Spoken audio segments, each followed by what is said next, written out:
귀한 은혜로 인도해 주시는 것을 감사합니다. 성탄을 앞두고 있는 24일 주일 예배입니다. 하나님 아버지, 올 한 해 살아오며 우리가 힘들고 어려운 삶을 살았을지라도 주님께서 우리의 희망이 되어주시고 기쁨이 되어주시니 감사합니다. 성탄을 맞이한 저희 모두에게 위로부터 나시는 큰 평화와 또 기쁨이 있도록 인도하여 주옵소서.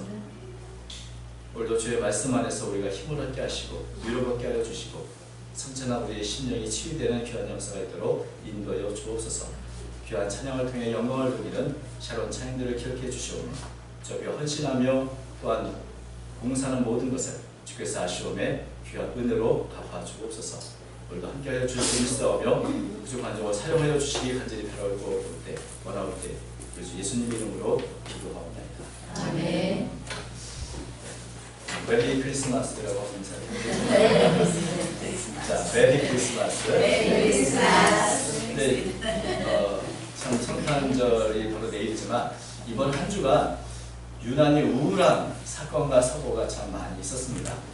먼저 이 제천의 화재 사고로 슬픔을 당한 가정에 하나님의 위로가 함께 하시기를 바랍니다. 사건과 사고는 언제나 일어날 수 있죠. 우리 사회가 재난 앞에서 더 이상 무력한 모습이 아니고 더 안정된 사회로 나아갈 수 있도록 우리가 관심을 갖고 함께 기도해 주시기를 부탁드립니다. 이제 2017년도가 한 주밖에 남지 않았습니다. 우리가 돌아오면 참 알게 모르게 많은 사건과 사고가 있었고 또 개인적으로도 많은 일들이 있었을 것입니다. 여러분, 한 해를 살면서 이런 생각을 문득 했습니다. 한 해를 사는 게 그냥 한 해를 사는 게 아니고 이 헬조선이라고 일컫는 이 시대를 살면서 정말 이 세상 풍파와 싸우며 애쓰며 살았구나 하는 생각을 했습니다. 우리 시대에 사는 모든 사람들이 올 한 해 정말 애쓰며 힘껏 잘 살아왔습니다. 그런 우리 자신에 대해서 참 대견스럽게 생각하고 또 하나님께 더욱더 감사해야 될 줄로 생각합니다. 우리가 예수를 믿는 사람으로서 살려고 애썼고 또 취업을 준비하면서도 애를 썼고 시험을 공부하는 수험생들도 애를 썼고 모든 직장인들도 알게 모르게 수많은 스트레스를 받으면서 애쓰며 여기까지 살아왔습니다. 여러분 모두가 수고했고 애를 많이 썼습니다. 여러분 스스로에게 참 내가 올 한 해 애썼다, 참 수고 많았다 이렇게 스스로에게 파이팅을 하시기 바라고 또 옆에 있는 분들에게도 참 수고했어, 참 애썼어 이렇게 한마디 격려의 말씀들을 해주시기를 바랍니다. 예배 끝난 다음에 우리는 우리의 삶에 어려움 없이 살기를 바랍니다. 평안하게 살기를 바라고 보다 더 풍족하게 살기를 바랍니다. 그러나 생각지 못한 어려움을 우리가 겪을 때가 많이 있습니다. 누구도 사건과 사고가 일어나기를 원하지 않습니다만은 생각지 못한 사건과 사고가 지진처럼 우리를 흔들어 놓기도 합니다. 그래서 늘 생각지 못한 어려움을 괴롭힐 때가 있는 것입니다. 이스라엘 백성들이 모세를 통해서 출애굽을 했을 때 홍해 바다를 갈라지는 것을 경험하며 그 길을 건너갔을 때는 야, 이제는 정말 젖과 꿀이 흐르는 가나안 땅으로 살아가는구나 기쁨으로 충만했고 그래서 하나님을 찬양했습니다. 자신들을 괴롭히고 압제하던 이스라엘을 압제하던 이 애굽의 군대가 홍해 바다에 다 몰살되는 것을 보면서 이런 하나님의 능력이라면 이제 내 길은 평탄할 것이다, 나는 이제 꽃길만 걸어갈 것이다 라고 하고 기대를 했을 것입니다. 그러나 자신들이 이 홍해 바다를 건넌 이후에 걸어야 했던 삶은 그 광야의 길은 생각보다 녹록지 않았습니다. 굉장히 힘들고 거칠었습니다. 그것을 3일 정도 걸어보니까 깨달았습니다. 아, 내가 생각했던 그 길과는 다르구나. 22절부터 23절 보면 그렇게 말하고 있죠. 모세가 홍해에서 이스라엘 인도함에 그들이 나와서 수르강연에 들어가서 거기서 사흘 길을 걸었으나 물을 얻지 못하고 마라에 이르렀더니 그곳 물이 써서 마시지 못하겠으므로 그 이름을 마라라 하였더라. 광야는 낮에는 덥고 밤에는 추운 일교차가 심한 곳이고 또 그런 광야를 사흘 동안 계속 걸어왔으면 아마 굉장히 지치고 피곤했을 텐데, 그런데 이 광야라는 곳은 우리의 인생길처럼 환경만 열악한 것이 아니고 또 필요한 것들이 많이 있습니다. 무엇보다 필요한 것이 물이죠. 여러분, 생존을 위한 333 법칙 아마 들어보셨을 겁니다. 공기가 3분이 없으면 생존하기 힘들고, 물이 3이 없으면 생존하기 힘들고, 음식이 3주가 없으면 생존하기 힘들다는 이 333 법칙이 생존의 가장 유명한 법칙인데, 물이 없으면 3일밖에 생존할 수 없습니다. 그러면서 이 물의 문제는 굉장히 시급하고 중요한 치명적인 문제가 되는 겁니다. 이스라엘 백성들이 사흘길을 걸어왔는데 물을 발견하지 못했다. 그러면 앞으로 이 광야를 어떻게 우리가 건너갈 수 있을까? 적과 꿀이 흐르는 가나안 땅이 저 앞에 있어도 물이 없으면 갈 수가 없습니다. 그것은 당장 급박한 생존의 문제이기도 한 것이죠. 지금 남아있는 물이 도대체 얼마나 있을까? 우리는 얼마나 더 버틸 수 있을까? 아마 이런 생각 때문에 이스라엘 백성 모두가 굉장히 마음이 조급해졌을 것입니다. 그러다가 이제 마라라 하는 곳에 도착했는데 물을 발견했습니다. 근데 그 물이 너무 써서 마실 수가 없는 그런 물밖에 없었습니다. 목은 마른데 마실 수 없는 이 쓴 물만 남아있는 이곳에, 그것을 바라보는 이스라엘 백성들의 마음이 어떻겠습니까? 물이 있으면 그림의 떡이 마실 수 없는 쓴 물인데, 이 쓰다, 이 마라라는 말은 쓰다는 말의 의미도 있지만 괴롭다, 고통스럽다는 의미도 있습니다. 이 마실 수 없는 이 마라의 물을 보면서 입도 쓰지만 마음도 쓴 것이죠. 도대체 우리를 왜 여기까지 인도했을까? 불과 3일 전 홍해 바다를 건넜을 때는 찬양을 했던 사람들입니다. 하나님의 능력을 경험하고 이제는 참 하나님의 은혜에 감사하면서 내가 잘 살아야지라고 결심했던 사람들인데, 불과 3일 만에 입도 쓰고 마음도 쓰고, 그래서 그들 마음에 원망이 가득 차게 됐습니다. 24절에 보니까 백성이 모세에게 원망하여 이르되 우리가 무엇을 마실까 하며, 이 대체로 이 재난 앞에 우리가 속수무책으로 무력함을 느낄 때 우리는 이런 무력한 우리 자신에 대해서 참 분노하게 됩니다. 그런데 그 분노가 나에게만 있는 것이 아니고 이 문제에 조금이라도 책임 있는 사람을 향해서 쏟아붓기 마련입니다. 다른 사람을 향한 분노와 원망으로 바뀌게 되는 경우를 우리가 많이 봅니다. 무력한 지도처, 무력한 사회, 이 문제를 하지 못하는 이 무능한 사람들, 그들을 향해서 원망을 쏟아붓게 되는데, 바로 이스라엘 백성들도 그랬습니다. 모세를 향해서 우리를 왜 이곳까지 인도합니다. 젖과 꿀이 흐르는 땅으로 간다더니 마실 물도 없고 쓴 물밖에 없는 이곳으로 왔는가? 우리는 모세만 믿고 따라왔는데 이것이 뭔가?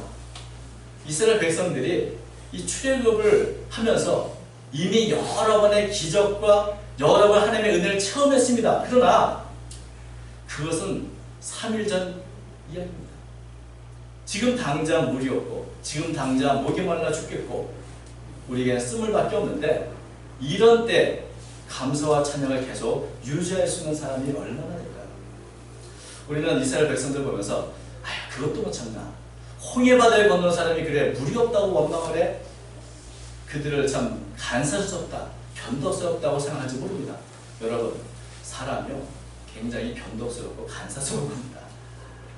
우리가 3일 전에 겪었던 놀라운 기적이 오늘 내가 지금 겪고 있는 아픔에 도움이 되지 못한다면 우리 마음도 똑같이 힘들고 쓰고 원망이 터져나올 수 있는 것입니다. 우리가 지금 이스라엘 백성들을 향해서 물이 없다고 그렇게 원망을 하는가 라고 비난하는 것은, 우리는 지금 물을 틀면 물이 쏴하고 나오는 수돗물이 있기 때문에 그런 걱정이 없기 때문에 그런 겁니다. 우리가 먹을 게 있고 마실 것이 풍부하니까 뭐 그런 거 먹을 거 마실 거 갖고 걱정하나 라고 말할 수 있는 겁니다. 여러분, 우리가 정말 그 문제를 직접 겪는다면 우리도 똑같이 변덕스럽고 우리도 똑같이 간사스러운 보통 사람입니다. 우리나라 말에 사흘 굶어서 담을 넘지 않는 사람이 없다는 말이 있습니다. 정작 우리 자신이 이런 문제에 당하면 어쩌면 이스라엘 백성들보다 더 심하게 원망하고 또 똑같이 모세를 향해 분노를 터뜨렸을 것입니다. 홍해가 갈라지는 경험을 했어도 그것은 사흘이 지난 일입니다. 이미 과거의 사건입니다. 현재 지금 괴롭고 아프면 그것이 지금 내가 겪는 문제이지, 사흘 전에 하나님의 놀라운 구원을 경험했다고 해서 우리가 당장 눈앞에 위기를 당할 때 괜찮다, 편안하다, 나는 기쁘다 이럴 수 있는 사람은 그렇게 많지 않은 것입니다. 머리로는 내가 하나님의 은혜를 기억하고 과거의 은혜를 붙잡고 오늘을 견뎌야지 생각하지만 실제로 그렇게 살기란 결코 쉽지 않습니다. 언제나 과거보다 현재의 문제가 더 크게 느껴지는 겁니다. 그리고 더 아프게 느껴지는 겁니다. 근데 문제는 이런 현실의 아픔과 목마름 속에서 원망을 한다고 해서 과연 그 문제가 해결되는가 하는 것입니다. 아무리 원망을 해도 없는 물이 어디서 생기는 것도 아니고 쓴 물이 달아지는 것도 아닙니다. 언제나 우리가 이 현실의 고통 속에서 참 비난도 할 수 있고 원망도 할 수 있지만 그렇다고 해서 문제가 해결되는 것은 결코 아닌 것입니다. 그렇다면 어떻게 문제를 풀어야 하나? 이스라엘 백성들은 모세를 찾아가 모세를 원망할 그때에 모세는 똑같이 쓴 물 앞에서 모세는 기도했습니다.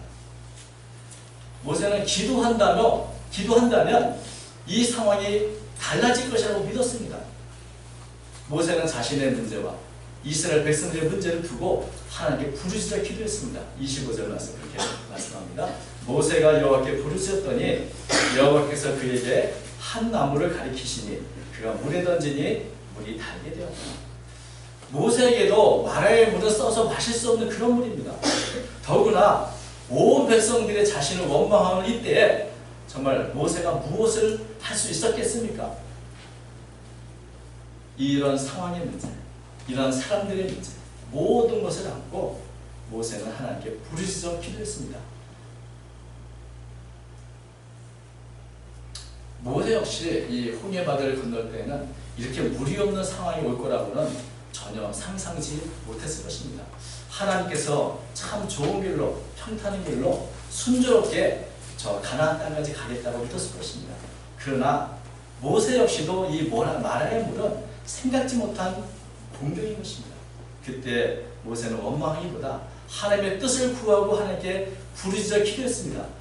우리가 할 수 있고 우리가 해결할 수 있는 물은 우리가 하면 됩니다. 근데 우리가 할 수 없는 일, 우리가 그 앞에 무력하기만 한 그 문제라면 우리는 그 문제를 위해서 하나님께 기도해야 하는 것입니다. 이런 상황 가운데서 하나님은 이스라엘 백성들을 향해서 야 그것도 못 참는가 하고 징징하고 원망하는 백성들을 꾸짖거나 불효를 내린 것이 아니고 모세를 통해서 방법을 열어주었습니다. 하나님은 우리가 부르짖어 기도할 때 그저 무조건 참으라고 말씀하시는 분이 아니고 그저 무조건 견디라고 하시는 분이 아니라 해결책을 구체적으로 마련해 놓으시는 분입니다.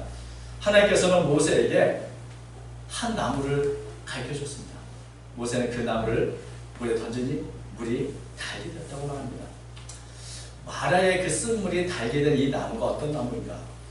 우리는 그걸 잘 알지 못합니다. 그 나무의 어떤 특별한 성질이 이런 화학적인 작용을 일으켜서 이 쓴 물을 달게 만들었는지 아니면 그 나무는 아무것도 아니고 그저 하나님의 능력을 보여주는 그저 작은 도구였는지 전혀 우리는 알 수 없습니다. 그러나 물을 치료하는 방법을 하나님은 분명히 알고 계셨고 그것을 모세에게 알려서 이 물을 치료한 것입니다. 예전에 저희가 이 중국 광저우에 살 때 망과라는 열매가 참 맛이 있었습니다. 열대과일이 맛있는데 우리 큰딸이 망과를 먹고 알러지를 일으켜서 얼굴이 빨갛게 이렇게 달아올랐습니다. 유치원 선생님이 우리는 그때 당시 중국을 잘 알지 못할 때였는데 이 아이를 데리고 중의하게 병원에 가서 약을 한 채 지어줬습니다. 우리 보고 이것을 달려먹으면 안 된다고. 그런데 그 약재를 가지고 와서 집에서 달려보니까 그 안에 이상한 돌멩이들이 있고 또 벌레들도 있고 뭐 말벌 말린 것도 있고 뭐 이런 것들이 있어서 이게 도대체 약인지 뭔지 잘 모르겠더라고요.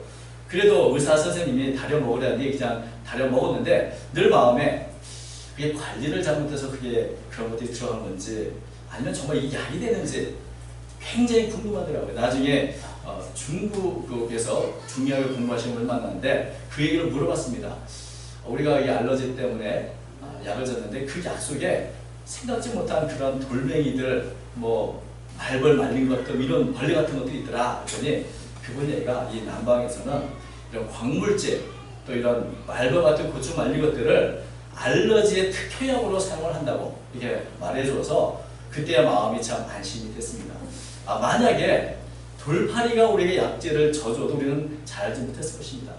환자의 가장 중요한 것은 좋은 의사 선생님을 만나는 것이죠. 어떻게 보면 의사 선생님이 정말 훌륭하신 분이라면 우리가 생각하지 못한 수많은 치료의 방법을 가지고 가장 적절하게 치료할 수 있을 것입니다. 하나님께서는 이 마라, 쓴물이 달게 만든 그 이후에 이스라엘 백성들을 향해서 어떻게 말씀하십니까? 나는 너희의 치료하는 하나님이다. 나는 너희를 치유하는 분이다. 이 쓴물을 달게 만든 것도 하나님이 그 방법을 아시고 너무나 쉽게 해결해 주신 것처럼 우리가 살아가며, 특별히 광야의 길을 걸어가며 몸이 다치고 마음이 힘들고 정말 누구에도 고칠 수 없는 그 병이 있다면 하나님은 우리를 가장 잘 치료할 수 있는, 너무나 쉽게 치료할 수 있는 그런 하나님이신 것을 우리에게 계시해 주신 것입니다. 21절 보면 나는 너희를 치료하는 여호와입니다. 이 공동번역에는 이 구절을 나는 야훼 너희를 치료하는 의사니라 라고 번역을 했습니다. 이 말씀은 이스라엘 백성들은 모두 환자와 같고 또 환자에게는 훌륭한 의사가 있어야 되는 것처럼 이스라엘 백성들 앞에, 하나님의 백성들 앞에 하나님은 좋은 의사, 훌륭한 의사, 위대한 의사로 함께 하시겠다는 약속인 것이죠. 쓴 물을 달게 치료하실 뿐만 아니라 우리의 마음에 쓴 것도 다 고칠 수 있는 그런 분이 바로 우리 하나님이신 것입니다. 하나님의 말씀과 법들을 통해서 이 쓴물같이 쓸모없는 사람들을 유용하게, 힘있게 변화시키시는 분이 바로 우리 하나님이신 것입니다. 오늘 우리가 아파하는 문제들, 때로는 그 문제가 내 힘으로 어쩔 수 없는 것들이 많이 있습니다. 그 문제를 치료할 수 있는 분은 오직 하나님이신 것입니다. 우리의 죄의 문제, 우리의 병의 문제, 우리의 죽음의 문제, 이 모든 것들에 대해서 우리가 또한 때때로 인생을 살아가며 겪게 되는 수많은 아픔과 고통의 문제에 대해서 과연 누가 나를 이렇게 잘 치료할 수 있을까? 하나님보다 더 위대한 의사가 세상에 어디 있겠습니까? 그 하나님께 나와 치료를 받아야 하는 것입니다.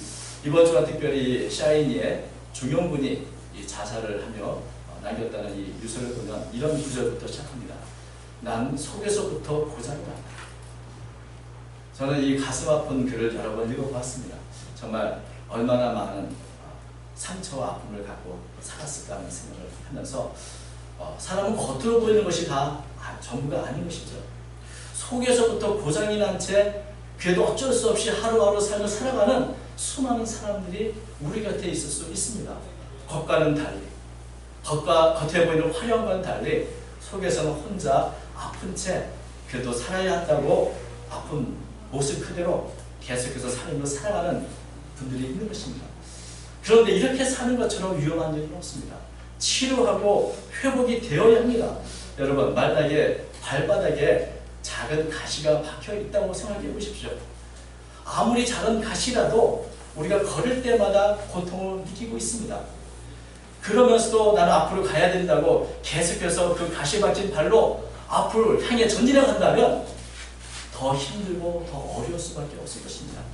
길이 힘든 게 아니고 내가 아파서 힘듭니다. 그 발에 있는 가시를 빼내야 우리는 우리의 인생의 길로 보다 더 평탄하게 힘있게 걸어갈 수 있는 것입니다.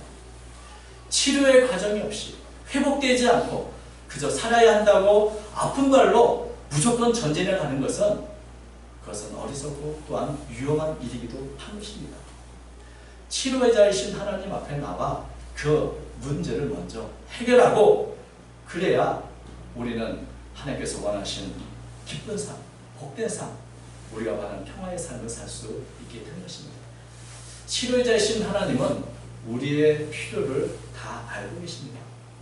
하나님께서는 이 원망하는 이스라엘 백성들을 향해서 분노하시고 징계하신 것이 아니고 그들의 문제를 해결해 주셨고 내가 바로 너희를 치료하는 하나님이라는 것을 계시해 주셔서 언제든지 어떤 문제든지 마음이 아프든 몸이 아프든 혹은 환경이 아프든 언제 나와서 치료받을 것을 말씀해 주셨던 것입니다. 그리고 이스라엘 백성들을 정말 충분히 쉴 수 있는 엘림으로 인도해 주셨습니다. 27절 보니까 그들이 엘림에 이르니 거기에 물샘 열두가 종려나무 이런 그루가 있는지라 거기서 그들이 그 물 곁에 장막을 칩니다.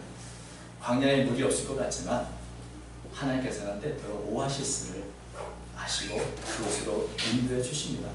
엘림은 이 거친 사막에서 휴식을 추구할 수 있는 그런 오아시스인데 엘림이 목적지는 아닙니다. 그러나 앞으로 나아갈 적과 꿀이는 그 땅을 가기 위해서 때로는 우리가 휴식이 필요하고 안식이 필요하고 치유의 과정이 필요한 그것이 바로 엘림에서 이루어지는 것입니다. 앞으로 계속해서 광야의 길을 살아가야 할 이스라엘 백성을 향해서 하나님 이렇게 엘림이라는 휴식처를 주셨고 그래서 충분히 쉬고 충분히 치유받도록 하셨던 것을 보게 됩니다.